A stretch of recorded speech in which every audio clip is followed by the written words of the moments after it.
Baik, kita membicarakan tentang KTD ya. Kemarin sudah saya beritahu KTD ada 3, yaitu KTD tidak salah, 1 ya. Kedua, KTD salah. KTD tidak salah ada 3, RTLB, RTT, dan komplikasi ya. Kemudian yang salah ada 2, salah tersembunyi dan salah aktif. Kemarin sudah saya terangkan salah aktif. 1, negligence atau kelalaian, terus kesengajaan atau intentional, dan yang ketiga lack of skill atau skill yang jelek. Skill yang jelek ada 2, under competence artinya di bawah kemampuan, atau out of competence, melakukan sesuatu yang di luar kemampuan atau kompetensinya. Sebenarnya kemampuan itu kompetensi, tapi kalau kewenangan itu hak, lebih cenderung ke begitu. Nah, kemarin kita sudah bicarakan tentang KTD salah aktif. Sekarang kita bicarakan KTD salah tersembunyi ya. Ya, di situ disebutkan di slide pertama, KTD salah tersembunyi disebut juga salah error, salah apa? Laten error ya, error laten itu ya. Tersembunyi di sini maknanya loh, ingat ya, makna tersembunyi di sini pasien tidak tahu. Ingat, penekanannya bukan pada tidak ada salah, tetap ada salah, tapi pasien tidak tahu. Ya, jadi kalau pasien tidak tahu, kalau itu kesalahan dokter, dokter boleh memberitahu, saran saya jangan. Ingat, asal kesalahan itu bukan sesuatu yang disengaja untuk menyalahkan ya. Untuk disalahkan itu boleh diberitahu, karena mungkin jadi itu sebuah pengalamanmu ya. Meskipun begitu kamu harus jaga diri. Artinya begini, kesalahan yang kamu lakukan itu harus jadi pengalaman yang atau guru yang baik, begitu ya. Kenapa? Sebetulnya seluruh objek manusia yang kita pelajari, baik itu pasien ya, yang kita lakukan selama kita sekolah koas ini, itu adalah guru, karena dia menginformasikan hal-hal patologi yang tidak bisa kita dapatkan ya secara nyata di meja kuliah. Di meja nggak ada, adanya di realita yang kita cocokkan dengan teori ya, narasi yang ada di dalam literatur jurnal itu ya. Artinya informasi literasi tersebut belum bisa kita lihat nyatanya. Loh, ini nomor berapa? 29. Ya sudah. Oh, 31. Oh, ini Rebo ya. 30, 31. Ya, 30-nya mana? Baik sekali. Nah, apa kita lanjutkan. Jadi sesuatu yang terjadi ya dalam pelayanan kesehatan yang mungkin ya di situ kelalaian kita ya, artinya salah, tapi kita tidak menyengaja berbuat salah karena itu yang kita lakukan di luar kemampuan kita atau saat itu di luar kontrol kita, dan itu kemudian salah dan kita menyadari dan kita tahu itu salah, tapi pasien nggak tahu. Maka yang kita lakukan adalah segera memperbaiki, begitu konsepnya, begitu. Karena kita tidak bisa menghindari suatu realita itu. Ya. Sekolahmu anggap aja ya 7 tahun. 5 tahun masa pendidikan, 2 tahun masa praktek gitu ya. Enggak ada yang lebih lama dari kedokteran, enggak ada, di sekolah aja. Selama masa praktek itu kamu berhadapan dengan objek hidup. Atau artinya objek langsung. Setelah 5 tahun terakhir yang sebelumnya adalah teori saja. Paling yang kamu lakukan adalah di skill lab, laboratorium, masih sifatnya laboratoris itu ya. Yang tentu selama itu tidak mungkin memenuhi seluruh informasi yang bisa kamu dapat, lebih-lebih prakteknya gitu. Jadi kalau kasus otopsi kamu nggak usah bandingkan dengan saya, jauh sekali, saya sudah 30 tahun forensik. Artinya pengalaman itu tidak mungkin bisa kamu peroleh begitu. Yang sudah kamu pelajari tapi hanya teori, tapi saya sudah mempraktekkan, sudah mengaplikasikan dalam aspek hukum, dalam realita pemeriksaan laboratoris begitu.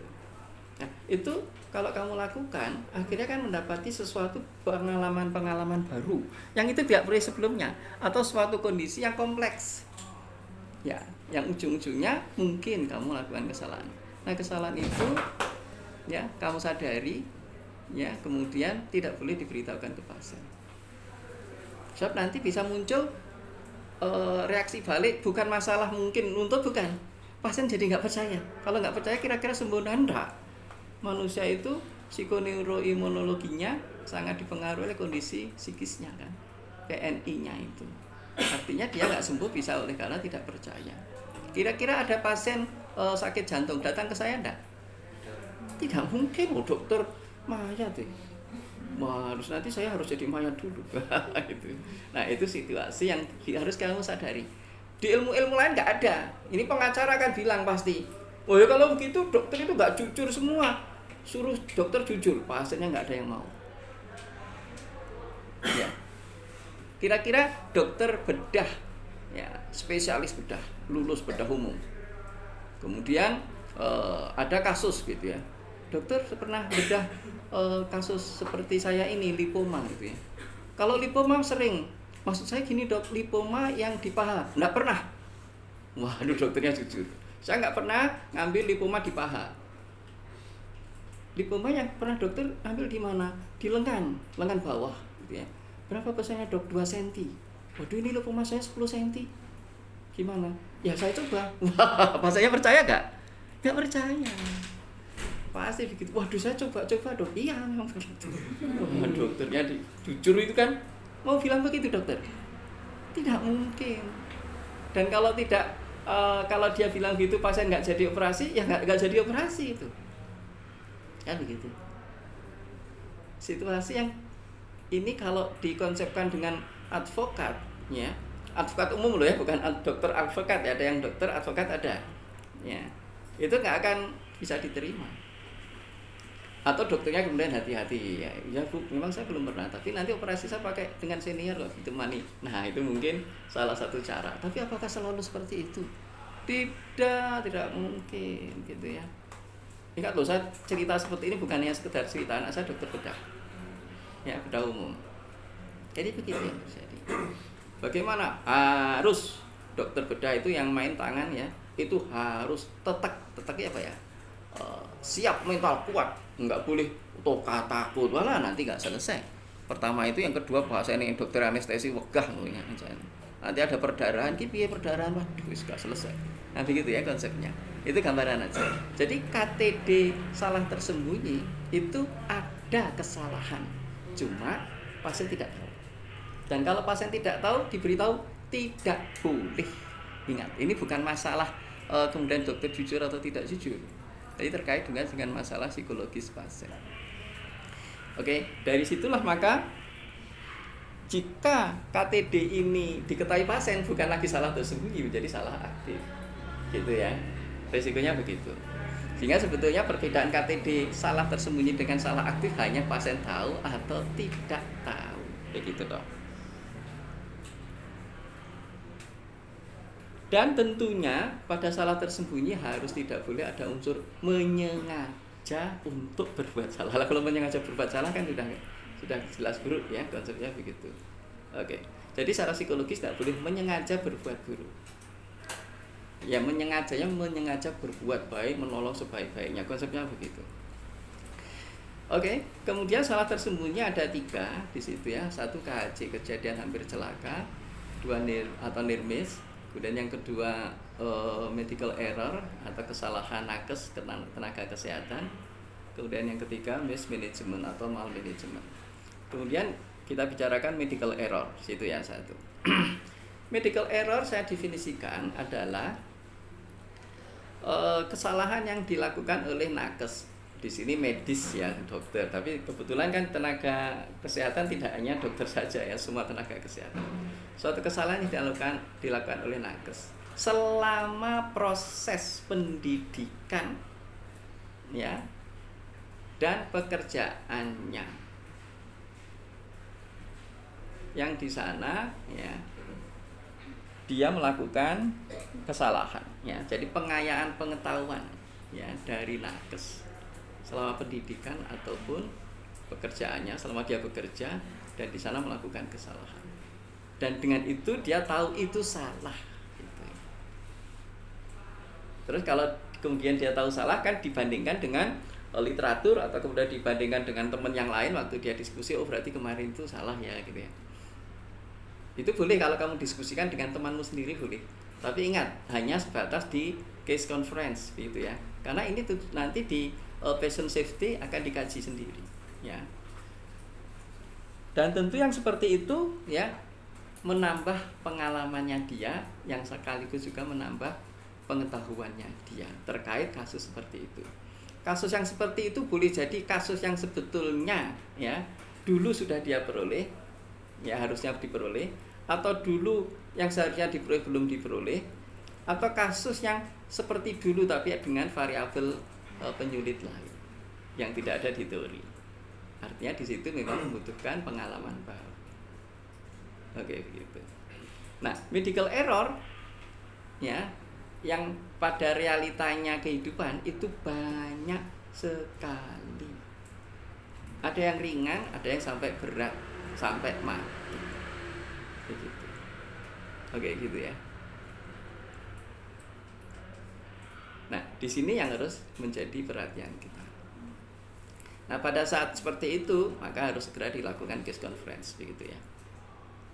Kalau kemudian matinya di sini kasus-kasus yang di sana ada unsur kesalahan, ya tentu tidak, nanti akan dievaluasi lebih lanjut, begitu. Nah, medical error itu kasusnya malah lebih banyak kalau di Amerika daripada kecelakaan. Nah, disinilah maka muncul kemudian konsep-konsep patient safety itu.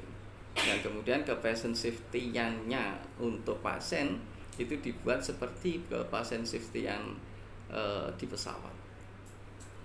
Begitu detail seluruh sarana, prasarana, persyaratan, syarat itu sebelum melakukan tindakan terkait dengan tindakan-tindakan medis ataupun pelayanan kesehatan.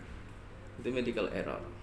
Nah, hikmahnya medical error di situ saya sebutkan, tenaga kesehatan semakin kaya pengetahuan dan keterampilannya yang sangat bermanfaat untuk menolong pasien yang memiliki keluhan yang sama. Akhirnya dia mendapatkan pengetahuan itu yang dokter lain nggak dapat. Nah, dokter lain yang nggak dapat itu bisa mengikuti seminar yang kemudian dia jadi pembicara, gitu. Pada kasus studi kasus, begitu ceritanya. Maka ada jurnal khusus yang case studi kasus. Bukan berarti itu penelitian itu enggak, itu studi kasus supaya itu menjadi pengalaman bagi pembaca yang lain yang ada di dunia. Bisa masuk Scopus juga, no problem itu. Padahal hanya case study saja, begitu. Kemudian medical error tidak mungkin dihindari karena pengayaan kasus selalu terjadi seiring dengan perjalanan SDM yang juga selalu regenerasi. Penyakit dan variabel penyakit semakin kompleks. Ceritanya begini. Saya dokter dengan 30 tahun di forensik. Ya. Kasus saya anggap saja puluhan kali ya, saya gitu ya. Andai kan kemudian puluhan kali atau 99 kali, dokter yang kemudian baru 10 tahun belum tentu sebanyak saya. Dan saya nggak bisa ngajari itu karena case-nya cuma satu, tunggal. Maka junior itu mungkin akan mendapati kasus yang serupa dengan apa yang saya peroleh. Akhirnya dia juga melakukan medical error pada kasus yang sama yang saya dulu tidak sempat menyampaikan. Begitu. Kan begitu bisa terjadi. Maka sebetulnya junior itu perlu sinau dengan senior terus, atau dia konsultasi terhadap kasus-kasus baru. Memang begitu. Maka kalau kamu melihat senioritas di spesialis itu nggak akan pernah junior itu jadi senior. Tetap dia junior itu nanti junior seniornya itu ya. Nanti setelah dia jadi senior punya junior, tetap dia junior yang senior. Begitu terus.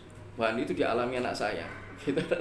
Anak saya pun yang perempuan sopir kan, sopir main yang nyopiri. Kalau perempuan kan nanti kumpulnya dengan IID ya kan gitu ya, ibu-ibu dokter. Nanti dengan istrinya senior itu dia tetap kalah, jadi sopir junior sopir. Jadi sampai begitu, junior tetap jadi junior, terus kalau di situ ada seniornya sampai seperti itu. Wah, nanti setelah jadi senior enak katanya siapa gitu, kakaknya bilang apa pas apa bilang itu tetap kamu jadi punya senior jadi junior lagi loh. Jadi walaupun sudah lulus spesialis, ya kalau sudah chief itu tinggi gitu ya, pennya sudah biru gitu ya, habis itu pennya sudah nggak pakai lagi pen karena sudah selesai gitu ya, tapi belum lulus gitu ya. Ternyata tetap setelah lulus bukan senior di residen, tapi tetap dia lulus paling junior akhirnya kan di spesialis itu. Jadi kongkon yang masih ujung-ujungnya gak selesai, baru setelah nanti umur berapa ya 70 tahun itu senior. Itu senior tenanan itu ya. Begitu. Ya itu kamu nggak bisa hindari. Dalam konsep pengalaman dia memiliki pengalaman yang lebih arif, katakanlah gitu. Mungkin akan ada perbedaan kajian teknologi dan sebagainya yang senior tidak mengalami. Oke, itu gambarannya. Artinya memang medical error itu selalu terjadi. Dan kalau itu terjadi, kamu harus apa? Istighfar. Kenapa? Karena salah, gitu ya. Kedua, selain medical error, ya latent error yang kedua adalah KHC, kejadian hampir celaka atau near miss. Peristiwa ini sebetulnya terkait dengan kelalaian. Tapi kelalaian yang dialami, yang kamu lakukan, lalai loh ya, nggak sengaja, kemudian mengakibatkan KTD yang dialami oleh pasien, tapi KTD itu belum sampai pada katakanlah masih durante, dan kemudian segera kamu lakukan tindakan pemulihan ya, sehingga tidak terjadi apa-apa, tapi ini sudah tetap salah ya, tapi salah tersembunyi. Nah, KJ itu kejadian hampir celaka, artinya ada perbaikan ya, ada evaluasi dari tindakan yang sudah kamu lakukan, kemudian ada istilahnya ya namanya apa, bukan kompensasi ya, perbaikan ya. Andai kan kesalahan itu ya racun, kemudian diberi antidotumnya segera gitu ya, kurang lebih begitu. Nah, kasus seperti ini memang ujung-ujungnya butuhnya adalah evaluasi. Untuk mencegah itu maka evaluasi dilakukan tidak satu orang. Katakanlah kalau satu perawat ngecek pasien ini A gitu ya, dicek dari gelangnya, dicek dengan ditanya, Bu namanya siapa? Oh cocok A, dengan gelangnya sama. Udah dicek sama perawat yang kedua, Bu alamatnya mana? Ya dilihat dengan rekam medisnya. Nah, checking seperti itu perlu untuk mencegah terjadinya KHC. Nanti setelah itu baru diberi obat gitu ya. Contohnya begitu. Nah, kejadian hampir celaka intinya sama, banyak juga. Cuma di sini terkompensasi sehingga tidak sampai jadi celaka. Nah, di sini saya terangkan ada kolaborasi antar nakes. Nah, kerjasama yang baik antar nakes dapat mencegah terjadinya KHC ini. Juga kerjasama yang baik dapat saling mengontrol terhadap jadwal tindakan medis yang seharusnya diberikan kepada pasien. Itu keterangannya saja. Oke, jadi intinya pasien yang kemudian di sana ditangani bersama. Ingat ya, dokter tidak pernah kerja sendirian kalau di rumah sakit. Memang pasien itu penanggung jawabnya dokter, nggak ada perawat penanggung jawab pasien itu nggak ada. Ingat loh, nggak ada ya. Jadi kalau siapa yang tanggung jawab pasien ini, perawatnya? Ya nggak ada. Yang tanggung jawab seluruh perawat yang jaga saat itu. Nggak ada ditunjuk satu, nggak bisa. Tapi kalau dokter penanggung jawab pasien pasti jelas. Jadi di sini kuncinya masih di dokter. Gitu. Dan cuma dengan adanya sistem pendidikan barat, perawat itu sistem pendidikan barat ya, yang kemudian masing-masing memiliki kompetensi dan kewenangan yang terpisah.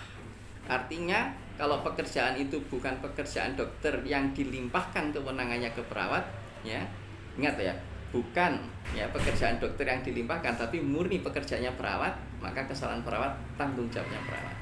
Tapi kalau itu pekerjaan dokter yang dilimpahkan ke perawat, itu tanggung jawab dokter. Jadi ada pekerjaan-pekerjaan keperawatan. Kenapa kok seperti itu sekarang? Karena ada mereka meminta kompetensi yang itu menjadi kewenangannya. Yang dulu itu semua menjadi kompetensi dan kewenangan dokter. Dulu loh, zaman dulu. Zaman saya dulu koas, perawat itu seperti cleaning service. Seperti katakanlah pantre itu juga.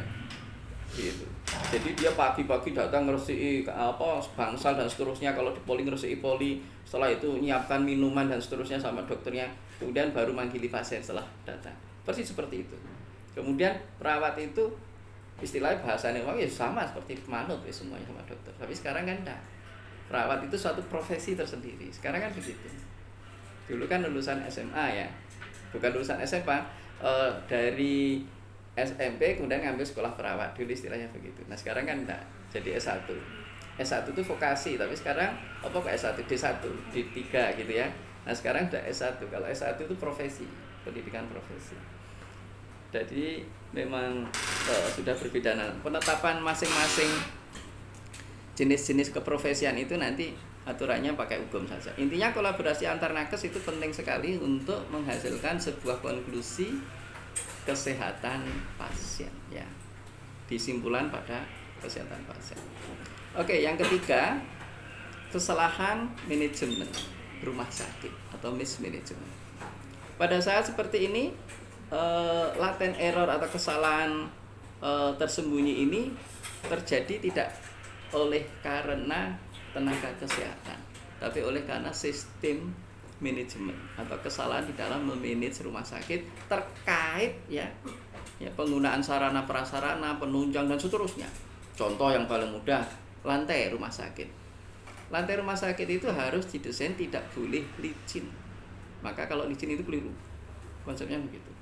Sebab nanti kalau pasien itu pakai krek gitu ya, kepleset, itu bukan salahnya pasien, nggak hati-hati karena licin. Nah gimana tuh manajemen rumah sakit, nggak jalannya pakai tanah saja nggak akan licin, nah itu misalnya. Jadi nggak boleh licin, gitu ya. Kedua kalau itu misalnya drug bar itu harus ada pelindung sampingnya. Pelindung samping itu harus dinaikkan. Kalau tidak dinaikkan pasien gelundung. Tahu gelundung ya? Kasur harus ada pelindung sampingnya. Zaman dulu nggak ada, zaman sekarang harus ada. Ingat loh, dulu nggak ada. Sekarang harus ada. Dan kasus pasien gelundung itu bukan kasus yang jarang.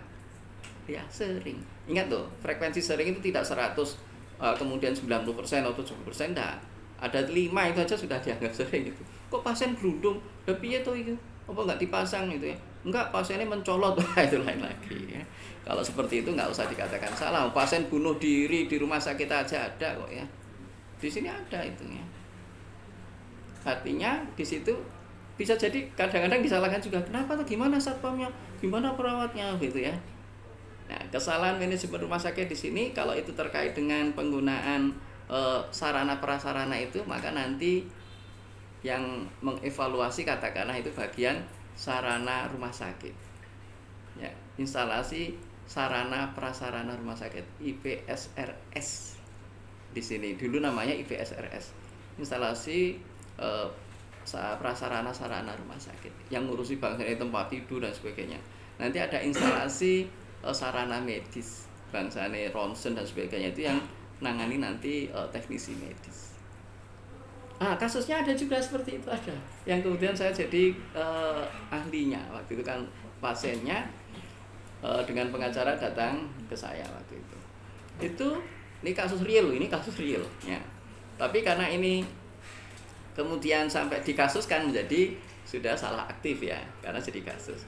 Jadi pasien itu dioperasi kemudian dipasang kauter untuk menghentikan perdarahan. Nah kauter itu kan butuh arde itu negatifnya untuk supaya kalau listrik itu kan, nah ardenya kan dipasang di kentol ya, betis ya, kentol betis ditempelkan di sana ya, nanti diplester atau diperban gitu ya. Kebetulan ardenya bocor, ini pasien di anestesi loh ya. Nah karena bocor dia panas, maka seperti disolder, pasien nggak sadar, tahu-tahu dagingnya aja terbakar.